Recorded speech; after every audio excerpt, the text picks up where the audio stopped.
Hey there nation, and welcome to the show where we help you to play miniatures wargaming on a budget.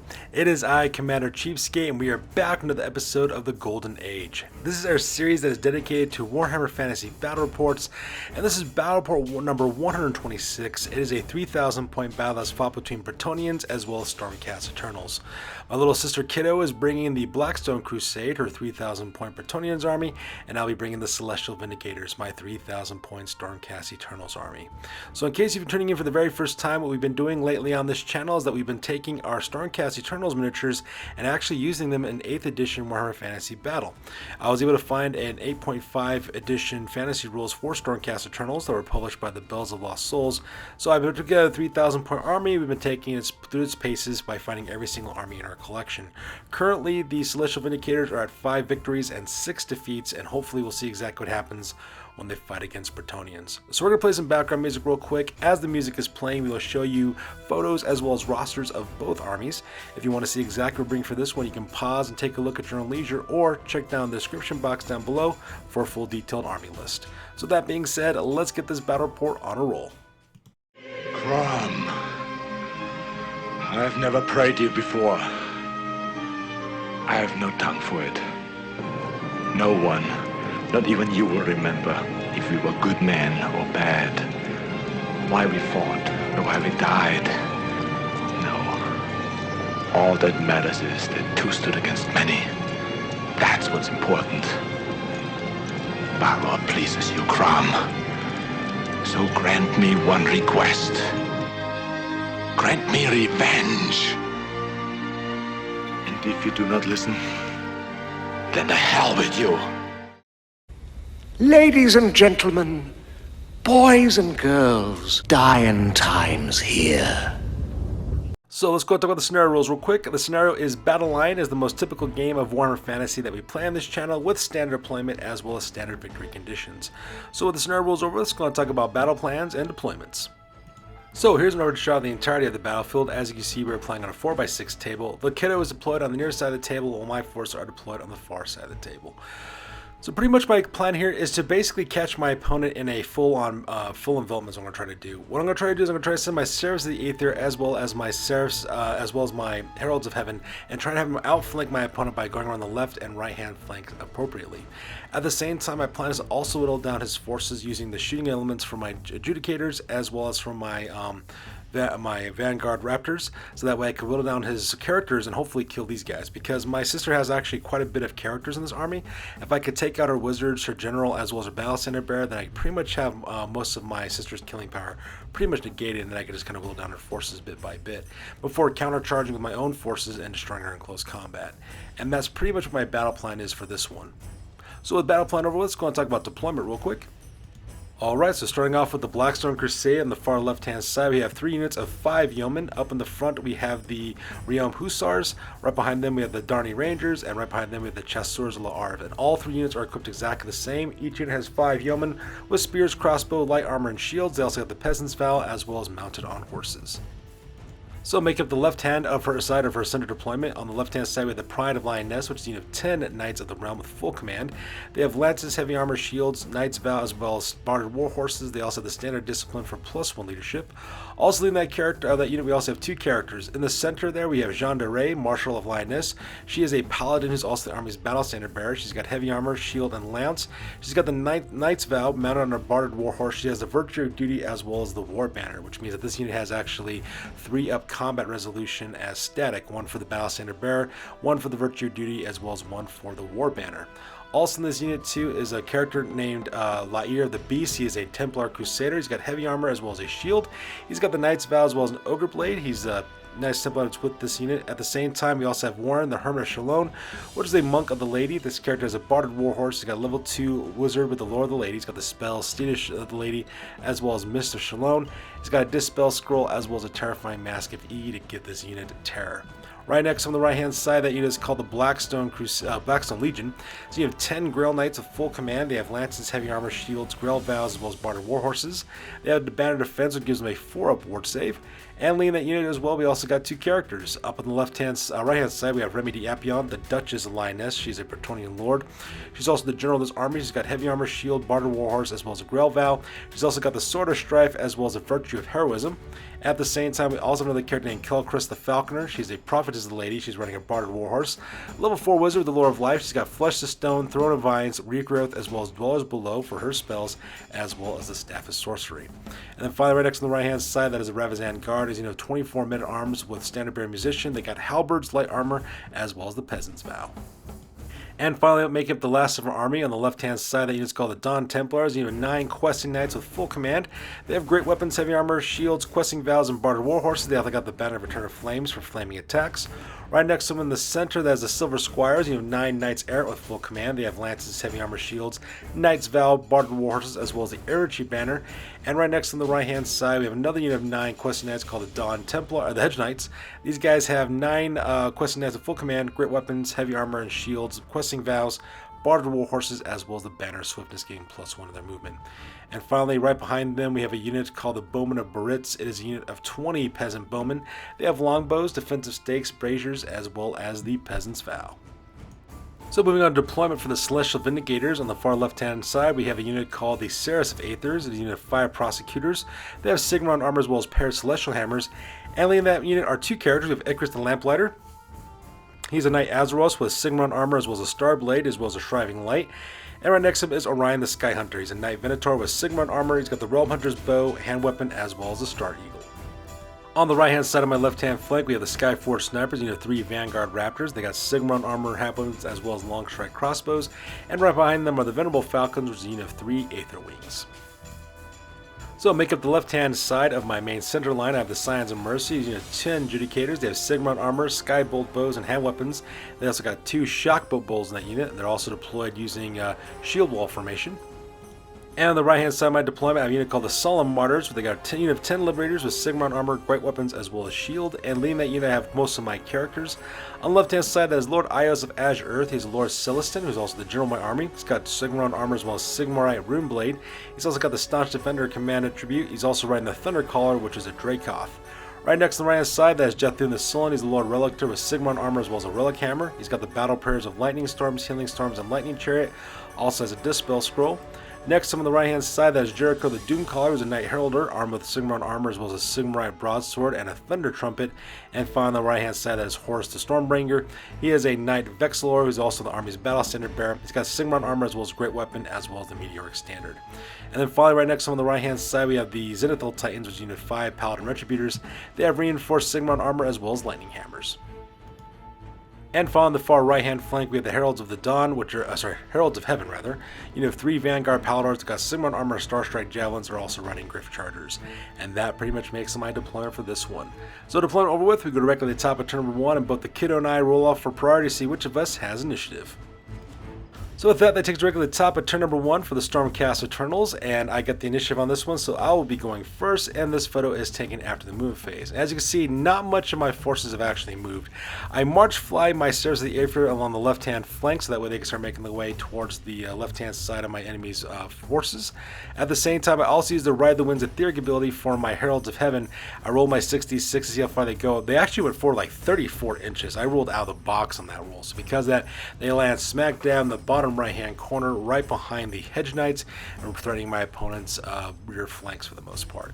I also move on my Venerable Falcons just a little bit to the left-hand side of my Skyforge Snipers to give them some additional support, but everything else pretty much stays exactly where they're at. So here's a close-up of the Stairs of the Aether with Quellcrist the Lamplighter as well as Orion the Sky Hunter in tow, moving on the left-hand flank to put some pressure on my opponent's left-hand flank. And here's a close-up of the Skyforge Sniper as well as the Venerable Falcons moving up forward to lend them some additional support. And in the center, here's a close-up of my Scions of Mercy as well as my Solemn Martyrs. Both units are in shield wall formation, and then right next to them are my Zenithal Titans. And finally, here's a close-up of my Heralds of Heaven smack dab right behind the Hedge Knights, getting ready to cause some major pain for my opponent's back ranks. So with the movement phase over with, we actually skipped magic phase because I was not within range to use any of my spells, so I decided not to risk getting a miscast, and we go directly to the shooting phase.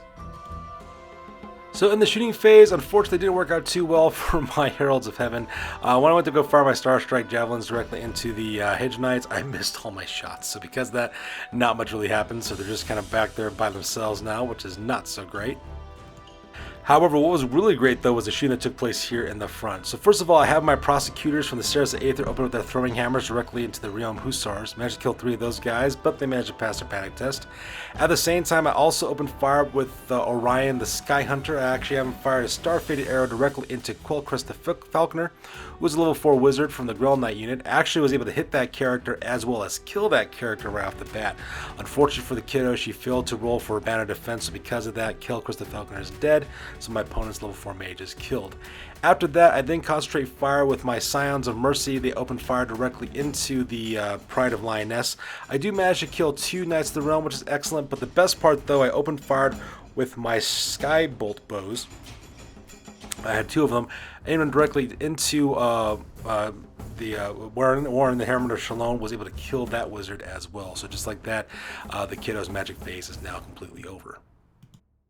So there are the 2 wizards. They're completely dead, so my opponent's magic phase is now completely gone. At the same time, I was able to put a wound also directly onto Jean de Rais, the Marshal of Lyonesse, as well with my Skyforce Sniper. I was able to put 1 wound on the Battle Center Bearer, so that character is close to dying, which is absolutely fantastic.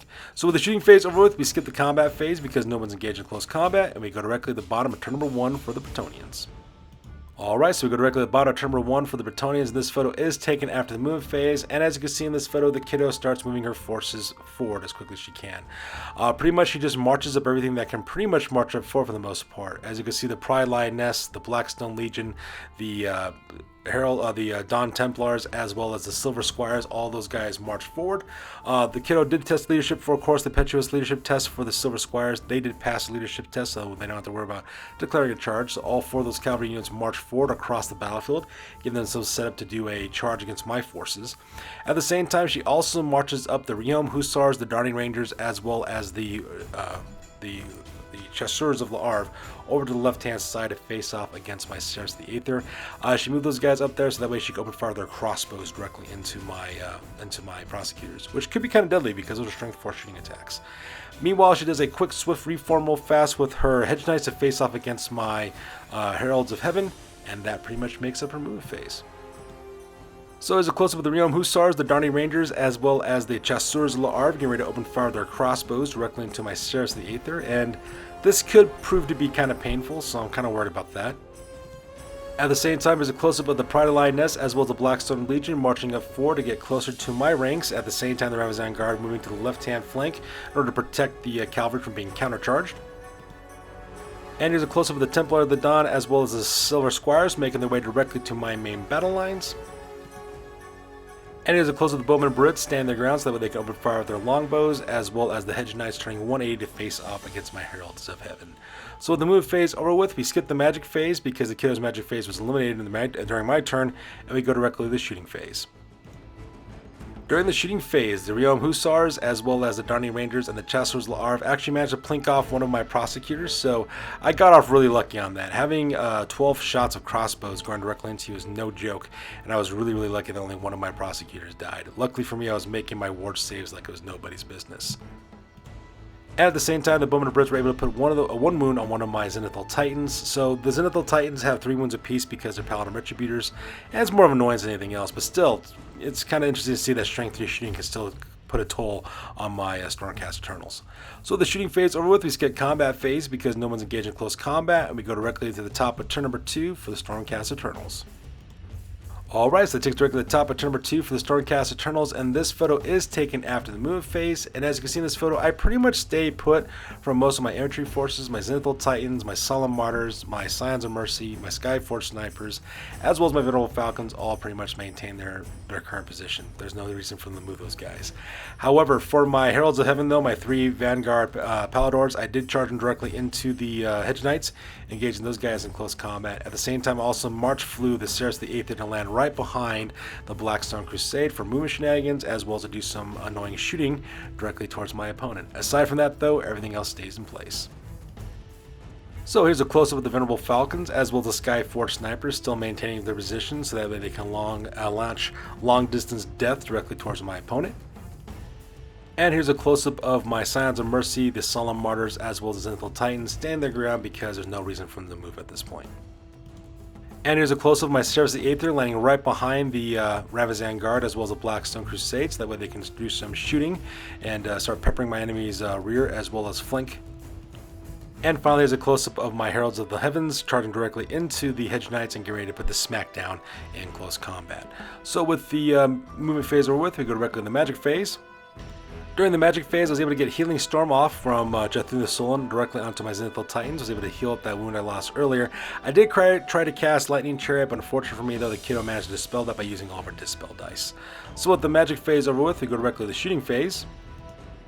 So during the shooting phase, I had a pretty successful one. I first off took my Seraphs of the Aether and had them open fire with their Celestial Hammers directly into the Ravizan Guard. Was able to kill 6 of those guys right off the bat. Unfortunately for me though, the kiddo did manage to pass her panic test with those peasants, so because of that, the men-at-arms are perfectly fine. At the same time, I also opened fire again with Orion the Skyhunter directly into the Pride of Lyonesse, as well as my using my Skyforge snipers, able to kill a couple more of those knights with some concentrated fire from those guys.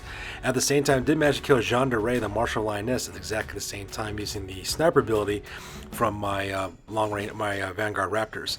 At the same time, also opened fire with my Scions of Mercy directly into the Blackstone Crusade. Most of my shots did nothing against it because of the banner defense. However, I was able to slip in 2 Skybolt bow shots directly into the leader, which is Remi Diapion, who is the Duchess of Lyonesse. Was able to hit her twice and actually caused, I think, 10 wound rolls on that character, because with the Skybolt bows you get D6 wound rolls for your opponent, for your characters. I was able to finally kill that general, which is absolutely fantastic. So as you can see in this photo, both the Battle Standard Bearer as well as the General for this army are both dead, which is absolutely fantastic, because now the kiddo doesn't have really enhanced leadership or the ability to reroll leadership as well. So that point is amazing. At the same time, netting myself some juicy points. Meanwhile, on the right-hand side, I also continue on with the shooting phase. I decided to bring down the Meteoric Standard with Horus the Stormbringer. Was able to kill, I think, 2 members of the Silver Squires. At the same time, I was able to use Jericho the Doomcaller's Trumpet Blast with this Thunder Trumpet, and directly to the building left-hand side, was able to kill 1 member of the Templars of the Dawn. And at the same time, when I rolled for my how many hits I was able to get, I rolled a perfect 6. So because of that, that building also comes crashing down, which is absolutely awesome. So with the shooting phase over with, we go directly to the combat phase. As you can see in this photo, I was able to kill 3 members of the Hedge Knights, and the Hedge Knights are actually put 2 wounds back onto me as well. Now at the same time, I did win this combat by 1, and the reason why I was able to do so is because I did charge forward. So because of that, the kiddo did have to take a break test. Fortunately for her though, I was down to leadership 7 and she rolled an 8.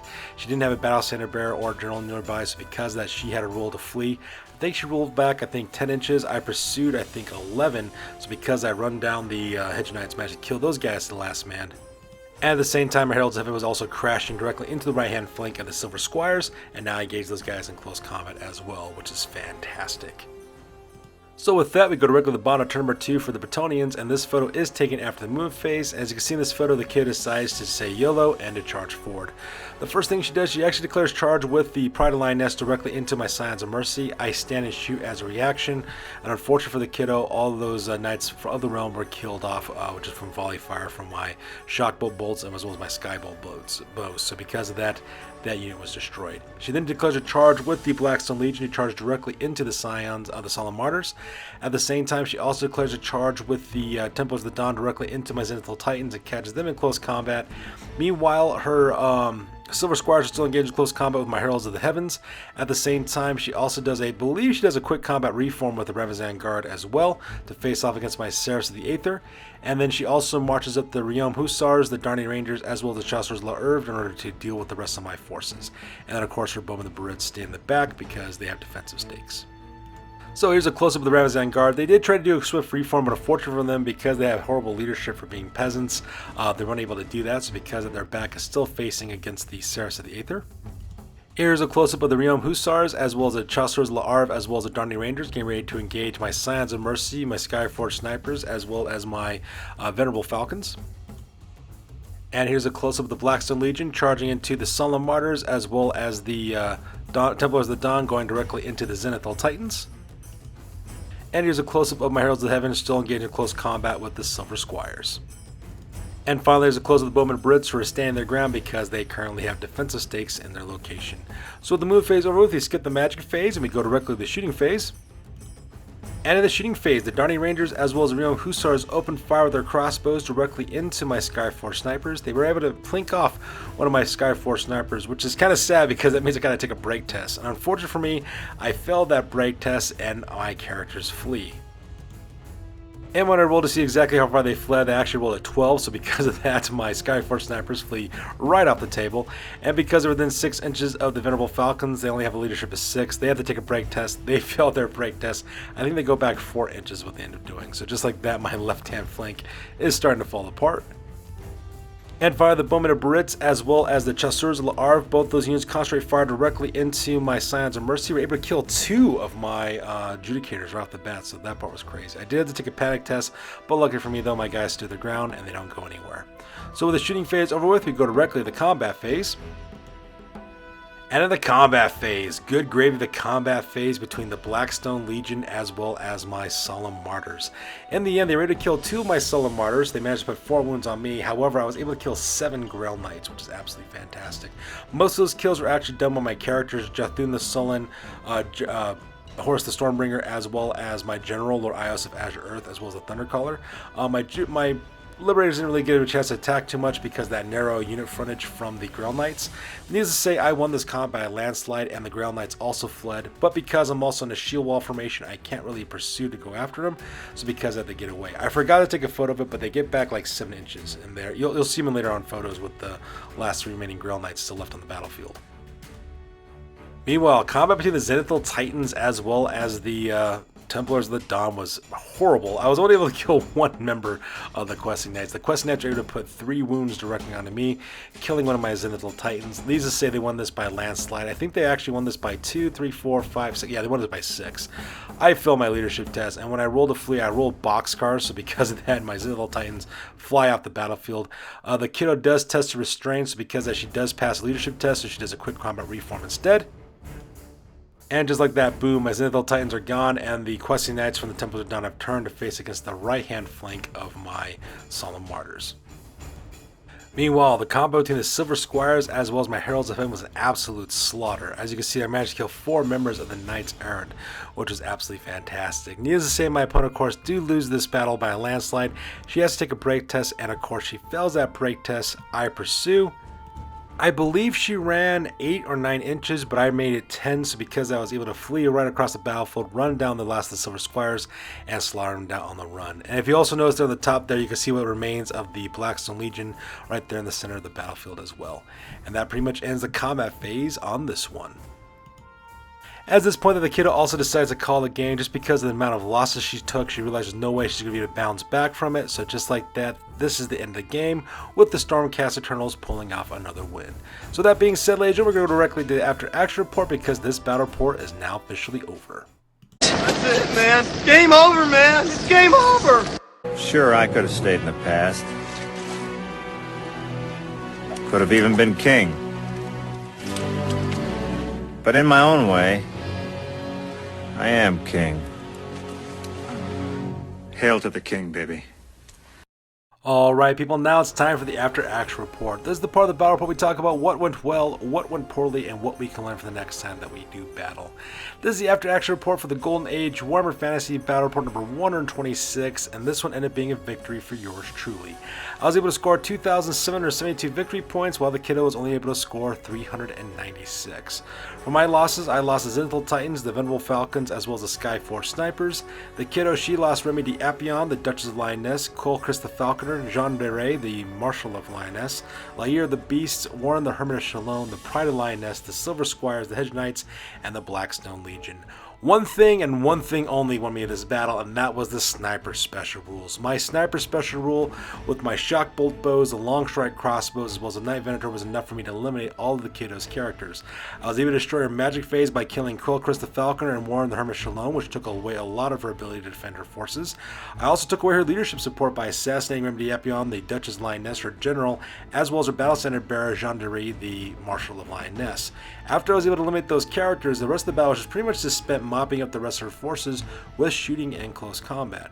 Now, as good as Stormcast Eternals really are, they do still have some severe weaknesses. Not being able to take command groups is still pretty rough.